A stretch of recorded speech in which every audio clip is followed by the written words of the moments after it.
మనకి ప్రభుత్వం ఏం చెప్తుందంటే మొన్న చీఫ్ ఎకనామిక్ అడ్వైజర్ ఒక ఆయన ఉన్నారు. ఆయన చెప్పారు, అన్ఎంప్లాయ్మెంట్ తీర్చడం మా బాధ్యత కాదని అన్నారు ఆయన.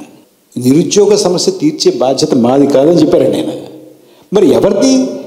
నిరుద్యోగం అంటే ఉద్యోగం ఇవ్వడం అంటే ప్రభుత్వ ఉద్యోగం కాదమ్మా భావన, అలా భావించద్దు. అంటే నాకు పని దొరకాలి.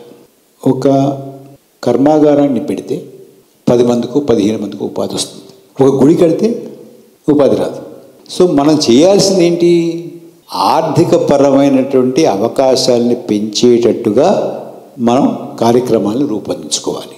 అది కాకుండా మీరు భజన చేయండి, లేకపోతే మీ కరోనా వస్తే బయటకు వచ్చి పళ్ళాలను కొట్టండి, లేదా హనుమాన్ చాలీసా చదవండి అంటే కాదు కదా. ఒక సైంటిఫిక్ టెంపర్ ఉండాలి. నలుగురికి ఉద్యోగాలు ఉపాధి కల్పించేటటువంటి దాంట్లో పెట్టుబడి పెట్టాలి. ఆ రకమైనటువంటి ఆర్థిక వ్యూహం ఉండాలి. అంతేగాని ఓట్లు వేయించుకోవడానికి మీకు 2 గ్యాస్ సిలిండర్లు ఇచ్చి మా ఫ్రెండ్కి ఇస్తాం అనుకోండి, పేదవాళ్ళకేమో సిలిండరు, ఫ్రెండ్కేమో ఎయిర్పోర్ట్. ఇలాంటి వ్యూహం కనుక ఉంటే దేశం ఇవాళ ఉన్నటువంటి గతిలో ఉంటుంది.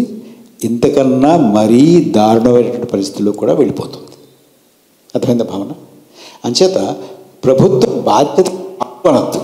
ప్రభుత్వం ఆ రకమైనటువంటి ఆర్థిక వ్యూహాన్ని రచించి అమలు చేయాల్సినటువంటి బాధ్యత ఉంది.